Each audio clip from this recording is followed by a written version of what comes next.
Ini adalah sebuah kisah tentang pertemuan dua tokoh besar dalam Islam, yaitu antara Dajjal dan Nabiullah Khidir alaihissalam. Dikisahkan keduanya akan bertemu ketika bumi tengah diambang kiamat besar. Dajjal adalah manusia yang akan hidup sampai akhir zaman. Begitu juga Nabi Khidir alaihissalam. Banyak ulama berpendapat Nabi Khidir masih hidup sampai hari ini, dan jika dihitung usia beliau lebih dari 6.000 tahun. Dan dikisahkan Dajjal memenggal kepala Nabi Khidir ketika keduanya bertemu di hari kiamat. Lalu bagaimanakah kisahnya? Untuk itu di video kali ini kita akan membahas tentang kisah pertemuan Nabi Khidir dan Dajjal di akhir zaman. Assalamualaikum warahmatullahi wabarakatuh, sobat beriman yang dimuliakan Allah. Semoga kita selalu dalam keadaan sehat walafiat. Amin ya rabbal alamin. Sepanjang sejarah kehidupan manusia dari Nabi Adam hingga hari kiamat nanti, hanya Dajjal lah yang memiliki kemampuan menipu dan membuat fitnah terbesar sepanjang sejarah. Sampai-sampai Nabi pernah bersabda, tidak ada satupun makhluk sejak Adam diciptakan hingga terjadinya kiamat yang fitnahnya lebih besar dari Dajjal. Hadis riwayat Muslim. Jika Dajjal sudah muncul, artinya saat itu bumi telah diambang kiamat kubro atau kiamat besar. Saat ini Dajjal sedang dipenjara di suatu pulau dan menunggu untuk keluar. Tahu gak teman-teman apa yang ditunggu Dajjal ini? Dajjal ini menunggu bumi kita ini akan terjadi musim kemarau parah selama 3 tahun. Ini bukanlah musim kemarau seperti sekarang-sekarang ini. Saat itu adalah masa yang sangat sulit, teman-teman. Tanaman gagal panen, hewan ternak pula banyak yang mati secara tak ada air sama sekali yang menetes ke bumi. Tanah menjadi luar biasa kering dan tentunya suhu menjadi sangat panas. Pada tahun pertama musim kemarau, Allah Subhanahu wa Ta'ala perintahkan langit untuk menahan sepertiga dari hujan dan perintahkan bumi untuk menahan tanamannya untuk panen dan berbuah. Kemudian di tahun kedua malah semakin parah, 2/3 tanaman pun ditahan. Dan di tahun ketiga seluruh air dan tanaman ditahan. Setetes hujan pun tidak akan turun pada tahun itu dan tidak ada satupun tanaman di dunia ini yang berbuah. Pastinya ketika itu populasi hewan ternak akan menipis, bahkan mungkin akan habis. Pada saat itulah manusia akan betul-betul merasa kelaparan dan kesusahan yang teramat sangat. Kemudian pada saat itu pula, rantai setinggi 46 meter yang mengikat Dajjal akan terlepas. Lalu Dajjal akan keluar di suatu tempat yang bernama Isfahan. Kalau kita lihat di peta modern sekarang, tempat itu berada di negara Iran. Nanti pas Dajjal ini pertama-tama keluar, dia akan mengaku sebagai orang saleh. Kemudian banyaklah pengikut dia, termasuk orang-orang Islam. Karena saat itu Dajjal ini melakukan suatu perjalanan, maksudnya dia tidak diam di Isfahan. Setelah muncul, tak lama dari itu pun Dajjal mengaku sebagai nabi. Dan pada saat dia mengaku nabi, maka orang-orang Islam banyak yang meninggalkannya. Setelah perjalanan, Dajjal sampai ke sebuah daerah yang bernama Kalah, yang berada di wilayah antara Irak dan Syam. Barulah saat itu dia mengaku sebagai Tuhan pemilik surga dan neraka. Ada setidaknya 7 golongan yang ikut Dajjal pada saat itu, yaitu orang-orang Yahudi, pelaku bidah, setan dari bangsa jin, kaum Khawarij, atau kelompok yang mudah mengkafirkan orang lain. Kemudian budak hawa nafsu, orang-orang yang melakukan maksiat, dan yang terakhir zaman alias wanita yang punya keimanan setipis kertas. Buat wanita agak bahaya nih teman-teman. Karena pada saat itu terjadi kekeringan atau kemarau, dan hanya Dajjal yang sanggup menurunkan hujan. Makanya wanita-wanita yang tak tahan dengan cuaca, lebih memilih ikut Dajjal daripada dia harus mati karena kehausan. Nabi Shallallahu Alaihi Wasallam pernah bersabda, Dajjal akan turun ke Markona. Mayoritas pengikutnya adalah wanita, sampai-sampai ada seorang yang datang ke istrinya, ibunya, putrinya, saudaranya, bibinya, kemudian mengikat mereka karena khawatir akan didatangi Dajjal. Untuk dia menebar fitnah sekaligus mencari pengikut. Hanya 2 kota saja yang Allah Subhanahu wa Ta'ala lindungi supaya Dajjal dan para pengikutnya tidak bisa masuk, yaitu Mekah dan Madinah. Dan hebatnya lagi teman-teman, Dajjal mengelilingi seluruh bumi hanya dalam waktu 40 hari saja. Kemudian setelah fitnah Dajjal telah mencapai puncaknya, maka muncullah Nabiullah Khidir alaihissalam yang akan membongkar segala fitnah dan tipu daya dari Dajjal ini.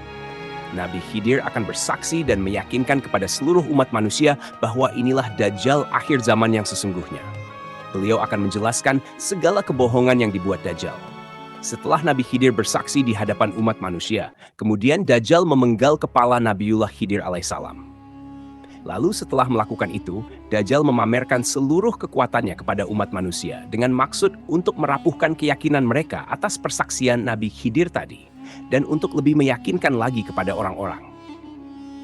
Dengan keahlian sihir yang luar biasa, saat itu Dajjal menghidupkan kembali Nabi Khidir yang sudah terpenggal dan tercincang. Setelah berhasil dihidupkan, dengan bangga Dajjal berkata kepada orang-orang, "Bukankah kalian telah melihat kekuasaanku sebagai Tuhan?" Maka semakin yakinlah ketika itu orang-orang yang telah mengikuti Dajjal, mereka jadi betul-betul percaya bahwa Dajjal yang ada di hadapan mereka itu adalah Tuhan. Lalu Nabiullah Khidir kembali menentang kesaksian atau perkataan Dajjal tersebut. Beliau berkata, "Wahai umat manusia, dia tidak akan melakukan hal seperti ini kepada seorang pun setelah aku." Kemudian Dajjal memenggal lagi Nabi Khidir untuk yang kedua kalinya. Namun atas izin dari Allah Subhanahu wa Ta'ala, ketika itu Dajjal tidak mampu membunuhnya dengan cara yang sama. Bahkan pedang atau gergaji pun tidak sanggup untuk membunuh Nabiullah Khidir alaihissalam. Kemudian dikisahkan, Dajjal pun melemparkan Nabi Khidir ke neraka. Terakhir, di dalam hadis dijelaskan orang-orang yang menyaksikan itu mengira Nabiullah Khidir betul-betul dilemparkan ke neraka. Dan Rasulullah pun segera menegaskan, padahal ia dilemparkan ke surganya Allah Subhanahu wa Ta'ala. Derajatnya mulia dan dia syuhada di sisi Allah Subhanahu wa Ta'ala. Setelah kejadian itu, barulah sebagian yang mati yakin dan segera berbayat kepada Imam Mahdi. Rasulullah bersabda, "Pria ini adalah orang yang derajatnya paling dekat denganku, sekaligus syuhada yang paling agung di mata Tuhan semesta alam." Ajal Nabi Khidir ditunda sampai ia mengingkari Dajjal. Dua kutipan hadis tersebut berasal dari riwayat Abu Sa'id Al-Khudri. Sahabat beriman yang dimuliakan Allah, sebenarnya ada khilaf dari para ulama mengenai masa hidup Nabi Khidir alaihissalam ini. Sebagian mengatakan Nabi Khidir telah lama wafat. Sebagian ulama lain berpendapat Nabi Khidir akan terus hidup sampai hari kiamat. Namun jumhur muhaditsin, yaitu pendapat sebagian besar para ahli hadis, mengatakan Nabi Khidir masih hidup dan akan terus hidup sampai hari Dajjal keluar nanti. Di dalam Sahih Muslim, ada hadis yang mengisahkan tentang Dajjal, yang ketika itu dia tidak bisa masuk ke kota Madinah.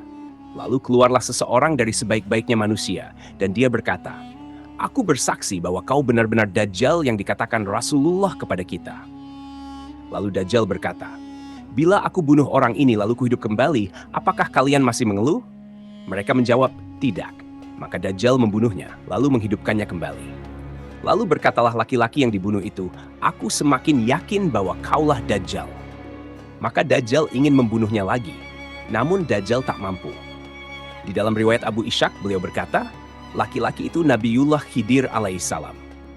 Hadis riwayat Muslim nomor 2938 Syahih. Kemudian ada riwayat dari Imam Nawawi yang mengatakan, jumhur ulama mengatakan bahwa ia Khidir masih hidup sebagaimana dijelaskan dalam hadis keutamaannya. Dan mengenai kehidupan Khidir ini adalah kabar yang syahih. Selain itu, juga dijelaskan bahwa datanglah seorang laki-laki asing melawat Rasulullah ketika itu beliau tengah wafat. Maka berkata Sayyidina Abu Bakar dan Sayyidina Ali bin Abi Thalib, lelaki itu adalah saudara Rasulullah, yaitu Khidir. Teman-temanku seiman, jika Nabi Khidir sampai hari ini masih hidup, timbul sebuah pertanyaan. Apakah Nabi Khidir menikah dan punya keturunan? Jawabannya adalah tidak ada satupun riwayat yang mengatakan bahwasannya Nabi Khidir menikah dan punya anak. Namun dijelaskan oleh Imam Nawawi bahwasanya Nabi Khidir tinggal di laut dan beribadah di laut. Imam Nawawi berpendapat demikian berdasarkan dari isi surat Al-Kahfi yang mengisahkan Nabi Musa bertemu dengan Nabi Khidir yang sedang beribadah di tengah lautan. Dan ada beberapa kisah para waliullah, orang-orang saleh dan ulama yang pernah berjumpa dengan Nabi Khidir alaihissalam. Memang kita tidak diharuskan untuk percaya, namun semua itu bukanlah suatu hal yang mustahil. Sebagian ulama juga menjelaskan bahwasanya ciri-ciri Nabi Khidir adalah beliau memiliki ibu jari yang tak bertulang dan memang tanda beliau demikian sejak lahir. Wallahu alam bishawab. Jadi itulah kisah pertemuan Nabi Khidir dan Dajjal di akhir zaman. Semoga kisah ini bermanfaat. Lebih dan kurangnya mohon dimaafkan. Yang benar datangnya dari Allah Subhanahu wa Ta'ala. Khilaf atau keliru itu datangnya dari saya pribadi sebagai manusia biasa. Sampai ketemu di kisah-kisah seru yang penuh makna selanjutnya. Saya akhiri. Wassalamualaikum warahmatullahi wabarakatuh.